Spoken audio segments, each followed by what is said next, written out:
Assalamualaikum warahmatullahi wabarakatuh. Sahabat baca cerita yang dirahmati Allah. Langkahnya semakin pelan, bukan karena lelah, bukan karena sakit, tetapi karena ia tahu beberapa menit lagi semuanya akan berakhir. Di hadapannya berdiri Ka'bah, rumah Allah yang selama puluhan tahun hanya ia lihat dalam foto, buku, dan layar televisi. Kini ia benar-benar berada di sana. Namun anehnya, justru ketika impian itu telah tercapai, air matanya mulai jatuh. Ia terus berjalan mengelilingi Ka'bah, 1 putaran, 2 putaran, 3 putaran, hingga akhirnya tiba di putaran terakhir, putaran perpisahan, tawaf wada. Di saat itulah banyak jemaah tidak lagi mampu menahan tangis. Mereka terus memandang Ka'bah seakan takut kehilangan sesuatu yang sangat berharga. Sebagian berdoa dengan suara gemetar, sebagian hanya diam sambil meneteskan air mata, dan sebagian lagi terus menoleh ke belakang, bahkan ketika telah meninggalkan pelataran Masjidil Haram. Mengapa demikian? Mengapa momen yang seharusnya menjadi tanda keberhasilan justru dipenuhi kesedihan? Mengapa jutaan orang menangis saat harus meninggalkan Ka'bah? Dan mengapa para ulama mengatakan bahwa di balik perpisahan yang menyakitkan ini tersembunyi salah satu kemenangan terbesar dalam kehidupan seorang hamba. Malam ini kita akan menelusuri rahasia di balik tawaf wada, sebuah perpisahan yang membuat hati hancur, namun justru menjadi awal dari kemenangan yang sesungguhnya. Simak kisah ini sampai akhir. Bismillah, mari kita mulai ceritanya.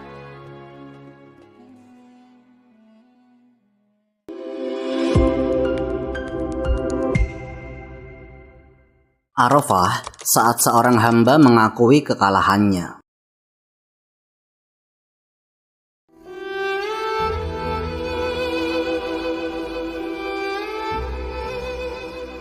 Untuk memahami mengapa perpisahan dengan Ka'bah bisa begitu menggetarkan hati, kita harus kembali kepada inti ibadah haji itu sendiri. Kita harus kembali ke Arafah. Beberapa hari sebelum tawaf wada, jutaan jemaah berkumpul di sebuah padang yang luas di luar kota Mekah. Di sana tidak terlihat perbedaan antara orang kaya dan orang miskin. Tidak ada tanda kebesaran jabatan. Tidak ada gelar yang membuat seseorang lebih tinggi dari yang lain. Semua mengenakan pakaian yang hampir sama. Semua berdiri di hadapan Allah sebagai hamba. Rasulullah SAW bahkan menegaskan kedudukan Arafah dalam ibadah haji melalui sabdanya, Al-Hajju Arafah. Haji itu adalah Arafah. Hadis riwayat Abu Dawud, Tirmidzi, An-Nasai, dan dinilai sahih. Hadis ini menunjukkan betapa pentingnya wukuf di Arafah. Siapa yang kehilangan wukuf di Arafah, maka hajinya tidak sah. Karena itulah para ulama menyebut Arafah sebagai jantung ibadah haji. Namun keistimewaan Arafah bukan hanya karena status hukumnya. Yang terpenting adalah apa yang terjadi di dalam hati seorang hamba ketika berada di sana. Selama hidupnya, manusia terbiasa menyembunyikan kekurangan. Ia ingin terlihat kuat, ia ingin terlihat berhasil, ia ingin dipandang baik oleh orang lain. Akan tetapi di Arafah semua topeng itu runtuh. Di hadapan Allah, seseorang tidak lagi sibuk memikirkan bagaimana dirinya dipandang manusia. Ia justru sibuk memikirkan bagaimana dirinya akan dipandang oleh Rabb semesta alam. Di sana, banyak orang yang untuk pertama kalinya benar-benar jujur kepada dirinya sendiri. Mereka mengingat dosa yang selama ini dilupakan. Mereka mengingat kewajiban yang pernah ditinggalkan. Mereka mengingat orang-orang yang pernah mereka zalimi. Mereka mengingat waktu yang terbuang sia-sia. Tidak sedikit jemaah yang menghabiskan waktu berjam-jam hanya untuk beristighfar dan menangis. Bukan karena ada yang memaksa, tetapi karena mereka sadar bahwa selama ini mereka terlalu banyak bergantung kepada diri sendiri dan terlalu sedikit bergantung kepada Allah. Hari Arafah juga merupakan hari yang sangat agung dalam syariat Islam. Rasulullah SAW bersabda, tidak ada hari di mana Allah lebih banyak membebaskan hamba dari neraka dibandingkan hari Arafah. Hadis riwayat Muslim. Dalam hadis yang lain, Rasulullah Shallallahu Alaihi Wasallam menjelaskan bahwa Allah membanggakan orang-orang yang wukuf di Arafah di hadapan para malaikat. Mereka datang dalam keadaan berdebu, letih, dan jauh dari kampung halaman. Mereka datang bukan untuk mencari keuntungan dunia, mereka datang karena memenuhi panggilan Allah. Oleh karena itu, banyak ulama menjelaskan bahwa kemenangan seorang jemaah haji sebenarnya tidak dimulai saat ia melihat Ka'bah, bukan pula saat ia menyelesaikan tawaf. Kemenangan itu dimulai ketika hatinya tunduk di Arafah, ketika ia berhenti membela dirinya, ketika ia berhenti mencari alasan, ketika ia mengakui kelemahannya di hadapan Allah. Seorang hamba yang datang ke Arafah dengan kesombongan tidak akan memperoleh apa yang dicari. Tetapi seorang hamba yang datang dengan hati yang penuh penyesalan memiliki kesempatan mendapatkan ampunan yang sangat besar. Disinilah letak perubahan yang paling penting. Arafah mengajarkan bahwa jalan menuju kemenangan tidak dimulai dengan kebanggaan. Jalan itu dimulai dengan kerendahan hati, tidak dimulai dengan merasa suci, tetapi dengan mengakui dosa. Tidak dimulai dengan merasa kuat, tetapi dengan menyadari betapa lemahnya diri di hadapan Allah. Karena setelah seorang hamba mengakui seluruh kekurangannya, ia menjadi siap menerima petunjuk, rahmat, dan ampunan dari Rabb-Nya. Dan setelah hati ditempa di Arafah, perjalanan haji memasuki tahap berikutnya, tahap yang akan menguji apakah perubahan itu benar-benar telah terjadi. Sebab beberapa hari kemudian, orang yang sama akan berdiri kembali di hadapan Ka'bah, bukan untuk pertama kali, melainkan untuk terakhir kalinya sebelum pulang. Di sanalah akan terlihat satu kenyataan penting, bahwa apakah yang dicintainya hanya perjalanan hajinya, atau Allah yang menjadi tujuan dari seluruh perjalanan itu. Mengapa perpisahan ini begitu menyakitkan? Setelah wukuf di Arafah, bermalam di Musdalifah, melempar jumroh di Mina, dan menyelesaikan rangkaian manasik yang berat, seorang jemaah akhirnya kembali ke Masjidil Haram. Ka'bah yang beberapa hari sebelumnya menjadi tujuan kedatangannya, kini menjadi tempat yang akan segera ia tinggalkan. Disinilah muncul sebuah pemandangan yang hampir selalu berulang dari tahun ke tahun. Saat tawaf wada dimulai, langkah-langkah jemaah tidak lagi sama seperti ketika pertama kali datang. Tidak sedikit yang berjalan lebih lambat. Mereka seakan ingin memperpanjang setiap detik yang tersisa. Mereka tahu bahwa setelah tawaf ini selesai, perjalanan pulang sudah menunggu. Pesawat akan berangkat, rombongan akan bergerak, dan mereka harus meninggalkan tanah yang selama ini mereka rindukan. Bagi orang yang belum pernah merasakannya, keadaan ini mungkin sulit dipahami. Mengapa harus menangis? Mengapa harus sedih? Bukankah tujuan haji telah tercapai? Bukankah ibadah sudah diselesaikan? Bukankah seharusnya seseorang pulang dengan perasaan gembira? Pertanyaan itu memang masuk akal. Namun orang yang pernah berdiri di hadapan Ka'bah seringkali memahami sesuatu yang sulit dijelaskan dengan kata-kata. Mereka tidak sedang berpisah dengan sekedar bangunan. Mereka sedang meninggalkan tempat yang Allah muliakan sejak zaman Nabi Ibrahim alaihissalam. Allah subhanahu wa ta'ala berfirman tentang Ka'bah. Sesungguhnya, rumah yang mula-mula dibangun untuk manusia adalah Baitullah yang dibakkah, yang diberkahi, dan menjadi petunjuk bagi seluruh alam. Quran Surat Ali Imran ayat 96. Ka'bah bukanlah benda yang disembah. Ka'bah juga tidak memberi manfaat atau mudarat dengan sendirinya. Bahkan ketika mencium Hajar Aswad, Sayyidina Umar bin Khattab radhiyallahu anhu pernah berkata, "Aku tahu bahwa engkau hanyalah batu. Engkau tidak dapat memberi manfaat dan tidak pula memberi mudarat. Seandainya aku tidak melihat Rasulullah menciummu, niscaya aku tidak akan menciummu." Hadis riwayat Bukhari dan Muslim. Perkataan Sayyidina Umar ini menjadi pelajaran penting dalam akidah Islam. Kaum muslimin tidak mengagungkan Ka'bah karena batunya, tidak pula karena kain kiswah yang menyelimutinya. Yang mereka agungkan adalah karena Allah yang mengagungkannya. Yang mereka cintai adalah karena Allah yang memuliakannya. Karena itu, ketika seorang jemaah memandang Ka'bah, yang hadir dalam hatinya bukan sekedar kekaguman kepada sebuah bangunan.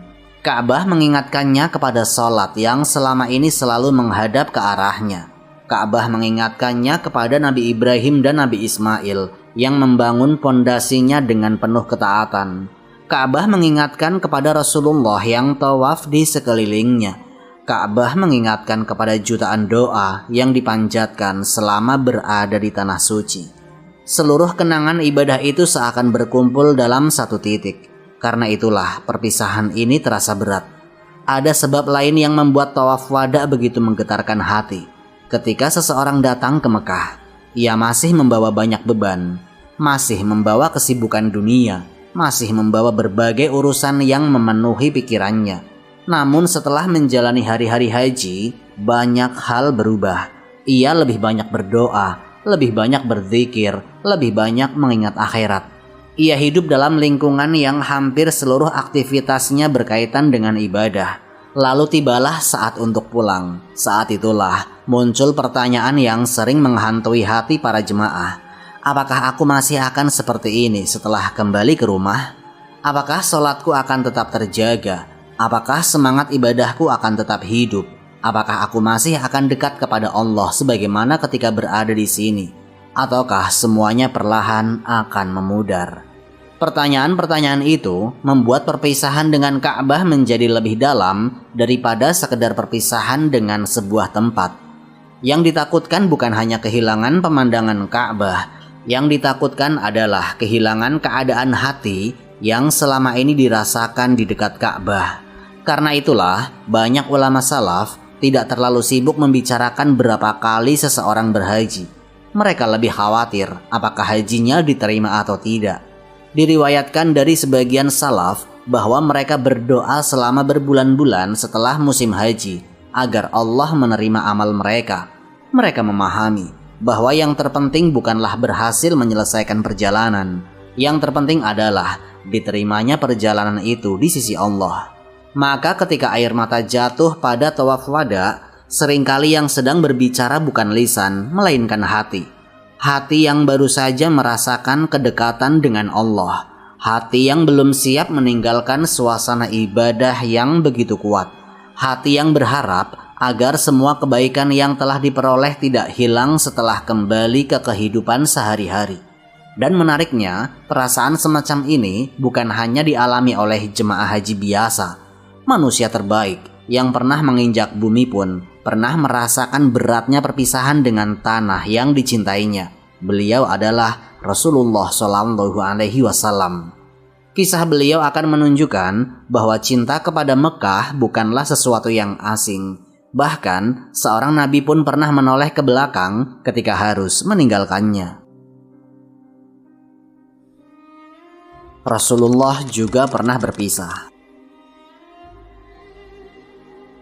Perasaan berat saat meninggalkan Mekah bukanlah sesuatu yang baru. Jauh sebelum jutaan jemaah merasakannya pada tawaf wada, manusia terbaik yang pernah hidup juga pernah merasakan perpisahan yang menyakitkan dengan kota yang dicintainya.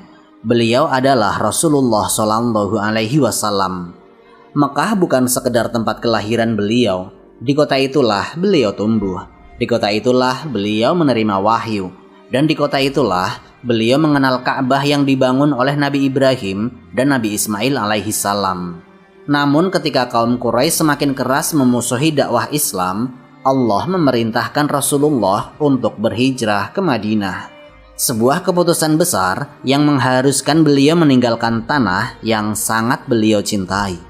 Dalam sebuah riwayat yang sahih, ketika keluar dari Mekah, Rasulullah memandang kota itu lalu bersabda, "Demi Allah, sungguh engkau adalah bumi Allah yang paling baik dan bumi Allah yang paling aku cintai. Seandainya aku tidak diusir darimu, niscaya aku tidak akan keluar." Hadis riwayat Tirmidzi. Perhatikan kalimat ini. Rasulullah tidak mengatakan bahwa beliau tidak mencintai Mekah. Beliau justru menegaskan kecintaannya secara terang-terangan. Mekah adalah negeri yang paling beliau cintai. Tetapi kecintaan kepada Allah berada di atas segala kecintaan yang lain. Karena itulah beliau tetap meninggalkannya demi menjalankan perintah Allah. Disinilah pelajaran besar yang sering luput dari perhatian. Cinta dalam Islam bukanlah berarti memiliki sesuatu selamanya. Terkadang cinta justru diuji dengan perpisahan. Dan terkadang ketaatan menuntut seseorang meninggalkan sesuatu yang sangat ia cintai. Bertahun-tahun kemudian, Allah memberikan kemenangan kepada kaum muslimin. Mekah berhasil dibebaskan dari kemusyrikan dalam peristiwa yang dikenal sebagai Fatu Mekah. Rasulullah kembali memasuki kota yang dahulu mengusir beliau. Namun beliau tidak datang sebagai pembalas dendam. Beliau datang sebagai nabi yang membawa rahmat. Beliau menghancurkan berhala-berhala di sekitar Ka'bah. Beliau memurnikan kembali rumah Allah dari kesirikan. Dan beliau memaafkan sebagian besar penduduk Mekah yang dahulu memusuhinya. 2 tahun setelah itu, tibalah musim haji yang sangat bersejarah. Musim haji terakhir Rasulullah Shallallahu Alaihi Wasallam, haji yang kemudian dikenal sebagai Haji Wada. Lebih dari 100.000 sahabat hadir bersama beliau. Di Arafah, Rasulullah menyampaikan khutbah yang sangat agung. Beliau mengingatkan tentang darah, harta, dan kehormatan kaum muslimin. Beliau menghapus tradisi jahiliyah. Beliau menegaskan hak-hak manusia. Beliau menyampaikan amanah terakhir kepada umatnya. Pada saat itu, banyak sahabat belum menyadari bahwa mereka sedang menyaksikan babak akhir kehidupan Rasulullah. Namun, sebagian sahabat yang sangat memahami isyarat-isyarat beliau mulai merasakan sesuatu. Terutama ketika turun firman Allah, "Pada hari ini telah aku sempurnakan untukmu agamamu, telah aku cukupkan nikmatku kepadamu, dan telah aku ridhoi Islam sebagai agamamu." Quran Surat Al-Maidah ayat 3. Ketika ayat ini turun, sebagian sahabat bergembira. Agama telah sempurna, nikmat Allah telah lengkap, tetapi tidak semua sahabat menangkapnya dengan cara yang sama. Diriwayatkan dalam Sahih Bukhari bahwa ketika ayat tersebut dibacakan, Sayyidina Umar bin Khattab memahami bahwa kesempurnaan sebuah tugas seringkali menjadi tanda bahwa akhir kehidupan pembawanya sudah dekat. Beberapa bulan setelah Haji Wada, Rasulullah jatuh sakit. Tidak lama kemudian, beliau wafat. Haji itu benar-benar menjadi perpisahan. Perpisahan Rasulullah dengan umatnya, perpisahan beliau dengan dunia, dan perpisahan beliau dengan Mekah yang sangat dicintainya. Karena itulah, ketika seorang jemaah menangis saat tawaf wada, ia sedang merasakan sesuatu yang pernah dirasakan oleh orang-orang soleh sebelum dirinya. Bahwa dalam kehidupan ini tidak ada tempat yang akan kita tinggali selamanya. Tidak ada perjalanan yang berlangsung tanpa akhir. Bahkan Rasulullah pun harus meninggalkan dunia. Maka hakikat perjalanan seorang muslim bukanlah mencari tempat untuk tinggal selamanya di dunia, melainkan mempersiapkan diri menuju tempat kembali yang sesungguhnya. Dan disinilah makna tawaf wada mulai tampak semakin jelas. Perpisahan bukanlah akhir perjalanan. Justru setelah perpisahan itu, ujian yang sebenarnya baru dimulai. Kemenangan yang sesungguhnya baru dimulai. Banyak orang mengira bahwa puncak ibadah haji adalah ketika seorang berhasil tiba di Mekah. Sebagian menganggap kemenangan itu terjadi saat pertama kali melihat Ka'bah. Sebagian lagi menganggapnya saat berhasil menyelesaikan seluruh rangkaian manasik. Padahal para ulama menjelaskan bahwa ukuran keberhasilan haji tidak berhenti pada selesainya perjalanan. Pertanyaannya yang jauh lebih penting adalah, apa yang berubah setelah perjalanan itu selesai? Sebab haji bukan sekedar perpindahan badan dari satu negeri ke negeri lain. Haji adalah perjalanan yang seharusnya mengubah hati. Selama beberapa hari, seorang muslim telah menjalani pendidikan yang ia temukan dalam kehidupan sehari-hari. Di Arafah, ia belajar merendahkan diri. Di Musdalifah, ia belajar kesederhanaan. Di Mina, ia belajar ketaatan. Di sekitar Ka'bah, ia belajar mengingat Allah berulang-ulang tanpa merasa bosan. Semua itu bukan tujuan akhir, semua itu adalah bekal. Karena setelah pesawat lepas landas dan tanah suci semakin jauh dari pandangan, pelajaran-pelajaran itulah yang seharusnya ikut pulang bersamanya. Disinilah makna kemenangan yang sebenarnya, bukan kemenangan karena pernah berada di Mekah, Tetapi kemenangan karena nilai-nilai yang dipelajari di Mekah tetap hidup setelah kembali ke rumah. Para ulama sering menjelaskan bahwa salah satu tanda diterimanya sebuah amal adalah ketika amal itu melahirkan amal soleh berikutnya. Ketaatan melahirkan ketaatan, ibadah melahirkan ibadah, kebaikan melahirkan kebaikan. Oleh karena itu, ukuran haji mabrur tidak dilihat dari banyaknya foto yang dibawa pulang, tidak pula dari cerita panjang yang bisa diceritakan kepada orang lain. Ukuran yang paling nyata terlihat pada perubahan perilaku. Apakah lisannya menjadi lebih terjaga? Apakah sholatnya menjadi lebih baik? Apakah hubungannya dengan Al-Quran menjadi lebih dekat? Apakah ia lebih mudah memaafkan? Dan apakah ia lebih takut berbuat dosa? Pertanyaan-pertanyaan inilah yang sesungguhnya menentukan nilai sebuah perjalanan haji. Rasulullah Shallallahu Alaihi Wasallam bersabda, haji mabrur tidak ada balasan baginya selain surga. Hadis riwayat Bukhari dan Muslim. Para ulama menjelaskan bahwa haji mabrur adalah haji yang diterima oleh Allah. Di antara tanda-tandanya adalah munculnya perubahan menuju kebaikan setelah ibadah tersebut. Oleh karena itu, kemenangan seorang haji tidak diumumkan pada hari ia pulang. Kemenangan itu terlihat bulan demi bulan setelahnya, ketika ia tetap menjaga sholat berjamaah, ketika ia tetap bangun untuk sholat malam, meski tidak lagi mendengar lantunan imam Masjidil Haram, ketika ia tetap menundukkan pandangan meski godaan dunia kembali datang, ketika ia tetap menjaga lisannya dari ghibah meski lingkungan sekitarnya tidak berubah. Saat itulah hasil perjalanan haji mulai tampak. Ada sebuah kenyataan yang menarik. Ketika berada di Mekah, hampir semua orang mudah berbuat baik. Lingkungannya membantu, suasananya mendukung, setiap orang datang untuk beribadah. Namun, nilai yang sesungguhnya baru terlihat ketika seseorang kembali ke tempat asalnya, ketika ia kembali menghadapi pekerjaan, ketika kembali menghadapi urusan keluarga, dan ketika kembali menghadapi kesibukan dan berbagai godaan yang dulu pernah menjauhkannya dari Allah. Disitulah ujian sebenarnya dimulai, karena Allah tidak memerintahkan kita tinggal selamanya di sekitar Ka'bah. Allah mengembalikan kita ke tengah masyarakat, ke lingkungan tempat kita bekerja, ke rumah tempat kita memimpin keluarga, ke tetangga yang berinteraksi dengan kita setiap hari. Maka keberhasilan haji bukan hanya terlihat pada seseorang berdiri di depan Ka'bah. Keberhasilan haji terlihat saat akhlak yang ia pelajari di hadapan Ka'bah dibawa kemanapun ia pergi. Orang-orang di sekitarnya mulai merasakan manfaat dari kehadirannya. Keluarganya merasakan perubahan sikapnya. Tetangganya merasakan kelembutannya, teman-temannya melihat kejujurannya, rekan kerjanya melihat amanahnya. Karena tujuan akhir haji bukan menjadikan seseorang sekedar pernah mengunjungi Baitullah.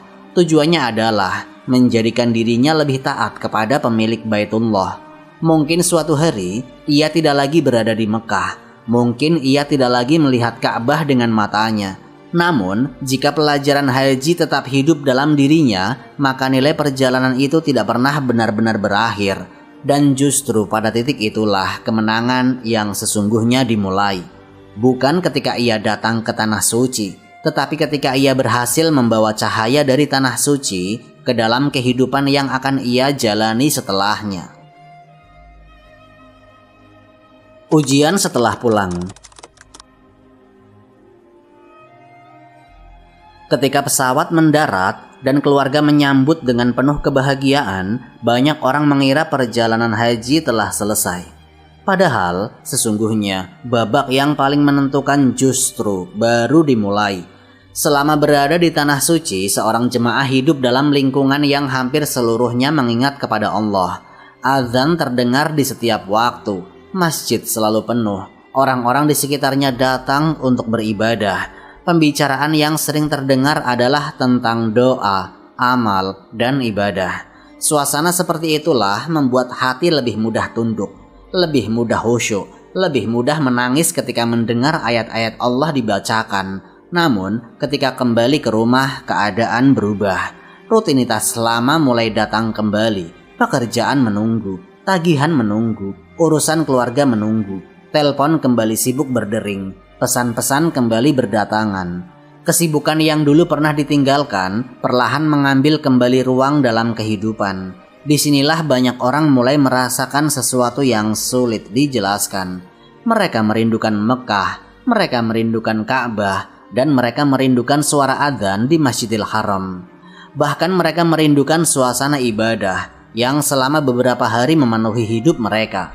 Kadang kerinduan itu muncul ketika melihat foto-foto perjalanan haji. Kadang muncul saat mendengar talbiyah. Kadang muncul ketika melihat siaran langsung Masjidil Haram. Dan tidak sedikit yang kembali menitikan air mata. Bagi sebagian orang, rasa rindu ini dianggap sebagai tanda bahwa mereka belum bisa move on dari perjalanan hajinya. Namun, jika dipahami dengan benar, kerinduan itu justru bisa menjadi nikmat yang paling besar. Karena kerinduan tersebut menunjukkan bahwa hati pernah merasakan manisnya beribadah kepada Allah. Masalahnya bukan pada rasa rindunya, masalahnya adalah apa yang dilakukan setelah rasa rindu itu datang. Ada orang yang hanya mengenang, ada orang yang hanya bercerita, ada orang yang hanya menyimpan foto dan kenangan. Tetapi ada pula orang yang menjadikan kerinduan itu sebagai bahan bakar untuk tetap dekat kepada Allah. Inilah yang membedakan antara kemenangan dan perubahan. Seseorang bisa sangat rindu kepada Mekah, tetapi jika sholatnya kembali lalai, maka kerinduan itu tidak menghasilkan apa-apa. Seseorang bisa sangat terharu ketika melihat Ka'bah di layar televisi, tetapi jika lisannya kembali mudah menyakiti orang, maka perjalanan itu belum memberikan dampak yang semestinya. Karena tujuan haji bukan sekedar menghadirkan kenangan yang indah, tujuannya adalah menghadirkan ketaatan yang berkelanjutan. Para ulama salaf sangat memahami hal ini. Mereka tidak hanya khawatir tentang bagaimana beramal, mereka juga khawatir apakah amal tersebut akan tetap terjaga setelahnya. Sebagian salaf bahkan mengatakan bahwa balasan sebuah kebaikan adalah kebaikan berikutnya, sedangkan hukuman sebuah dosa adalah dosa setelahnya. Artinya, salah satu tanda bahwa Allah menghendaki kebaikan bagi seorang hamba adalah ketika Allah memudahkannya untuk terus berada di jalan ketaatan. Oleh karena itu, setelah pulang haji, seorang muslim perlu mengajukan pertanyaan kepada dirinya sendiri. Bukan berapa banyak tempat yang ia telah kunjungi, bukan berapa banyak pengalaman yang telah ia kumpulkan, akan tetapi, apakah aku hari ini lebih dekat kepada Allah dibanding sebelum berangkat? Apakah Al-Qur'anku lebih baik? Apakah sholatku lebih terjaga? Apakah aku lebih mudah meninggalkan dosa? Apakah aku lebih takut kepada Allah ketika sedang sendirian? Inilah pertanyaan yang menentukan. Sebab tantangan terbesar setelah haji bukanlah meninggalkan Ka'bah. Tantangan terbesar adalah menjaga hati yang pernah dekat dengan Allah agar tidak kembali jauh. Dan setan sangat memahami hal ini. Jika sebelumnya ia berusaha menghalangi seseorang untuk berangkat haji, maka setelah haji ia akan berusaha membuat orang itu kembali kepada kebiasaan lamanya, kembali kepada kelalaian, kembali kepada dosa yang dulu pernah ditinggalkan, kembali kepada kehidupan yang tidak berbeda dari sebelum haji. Karena itulah, istiqomah menjadi ujian yang jauh lebih panjang daripada perjalanan haji itu sendiri. Haji mungkin berlangsung beberapa minggu, tetapi menjaga hasil haji berlangsung seumur hidup. Maka ketika rasa rindu kepada Mekah datang, jangan hanya jadikan ia sebagai kenangan, jadikanlah ia sebagai pengingat bahwa pernah ada hari-hari ketika hati begitu dekat kepada Allah, bahwa pernah ada malam-malam ketika doa terasa begitu hidup, bahwa pernah ada momen ketika dunia terasa kecil dan akhirat terasa begitu dekat. Jika kerinduan itu mampu mendorong seorang untuk memperbaiki sholatnya, memperbanyak zikirnya, menjaga lisannya, dan memperkuat ketakwaannya, maka kerinduan itu bukan beban. Kerinduan itu adalah karunia. Sebuah alarm iman yang terus membangun hati agar tidak tertidur kembali dalam kelalaian. Dan pada akhirnya, itulah yang menentukan nilai sebuah perjalanan haji. Bukan seberapa lama seorang berada di Mekah, tetapi seberapa lama pengaruh Mekah tetap hidup dalam dirinya setelah ia pulang.